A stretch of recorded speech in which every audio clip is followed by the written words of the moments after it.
धन धन सतगुरु तेरा ही आसरा।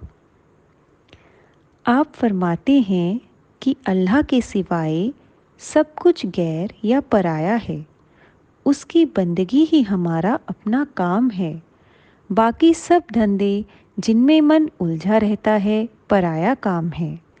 प्रेम की मदिरा में दिल के दर्पण को साफ करने की जो ताकत है, उसका बयान करते हुए सतगुरु फरमाते हैं, यह शराब क्या है?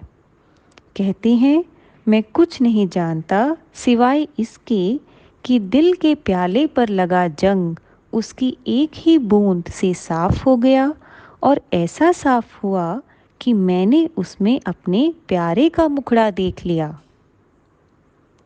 मन और उसकी आशाएं, तृष्णाएं विरह की चोट से आसानी से वश में आ जाती हैं, और यह चंचल मन निश्चल होकर मालिक के नाम में लीन हो जाता है। यदि हृदय में थोड़ा सा भी प्रेम बस जाए तो वह सब बुराइयों का नाश कर देता है, और मन किसी योग साधना के बिना ही टिक जाता है। अंतर में परमात्मा का प्रेम पैदा होने से मन वश में आता है, और आत्मा रूपी स्त्री परमात्मा रूपी पति से मिलकर परम पद प्राप्त कर लेती है। शरीयत या कर्मकांड की क्रियाएं प्रेम का मुकाबला नहीं कर सकती, क्योंकि कर्मकांड अहम को बढ़ाता है, जबकि प्रेम अहम को मिटा देता है। एक का आधार मैं है तो दूसरे का आधार तू है। प्रेमी मैं को मिटाकर अपना सब कुछ भेंट कर देता है, जिससे प्रीतम यानी परमात्मा से मिलने का रास्ता खुल जाता है। इसीलिए सभी संतों महात्माओं ने एक स्वर से मालिक की प्राप्ति के लिए कर्म कांड की जगह प्रेम, भक्ति या इश्क पर जोर दिया है। आप जी कहते हैं कि कर्म कांड की हद के अंदर कैद धर्म के मुखिया मंजिल पर पहुंच ही नहीं सकते। मंजिल पर केवल प्रेमी ही पहुंचते हैं, जो प्रेम की बाजी में अपने अहम की कुर्बानी देकर प्रीतम को वश में कर लेते हैं। शरअ के कैदी मालिक से मिलाप नहीं कर सकते, पर आशिक समय और स्थान की हद पार करके सहज ही अल्लाह की जात में फना हो जाते हैं।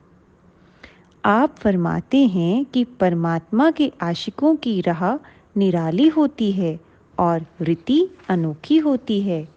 वह आशिकों को कर्म कांड से विरक्त करती है।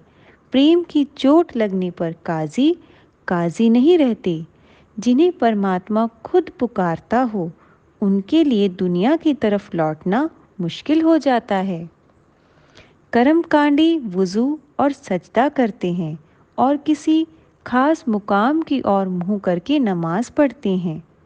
इसके विपरीत परमात्मा के प्रेमियों के लिए नाम का अभ्यास सच्चा स्नान यानी वुज़ू है, जो उन्हें पवित्र करता है।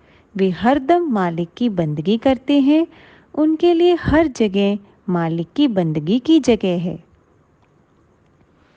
फ़कीरी की राह पर चलने वालों को यह चेतावनी है कि प्रेम से खाली जिक्र, फिक्र आदि भी एक नया कर्मकांड बनकर रह जाएंगे। इश्क के बिना किए गए जिक्र और फिक्र फलदायक नहीं होते। इसके विपरीत प्रेम के साथ किए गए जिक्र और फिक्र अभ्यासी का परमात्मा से मिलाप करा देते हैं। इसीलिए सभी फ़कीरों और संतों महात्माओं ने कर्म कांड के स्थान पर प्रेम को अपनाने के लिए कहा है।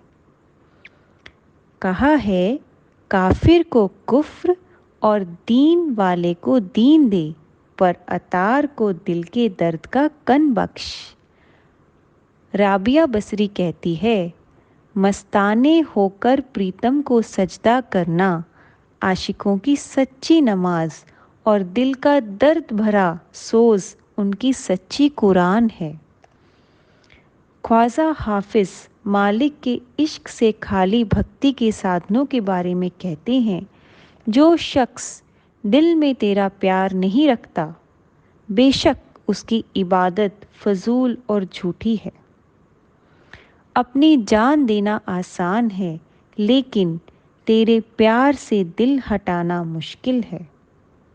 साईं बुल्ले शाह फरमाते हैं कि सच्चे मालिक के आशिक इल्म और अक्ल के बंधन तोड़कर जिस बेखुदी के आलम में पहुंच जाते हैं, गुणी, ज्ञानी और काजी उससे बेखबर हैं।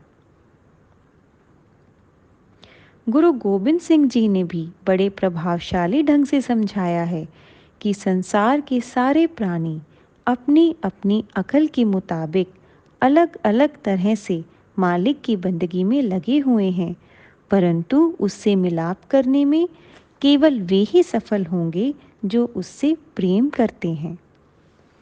धन धन सतगुरु तेरा ही आसरा।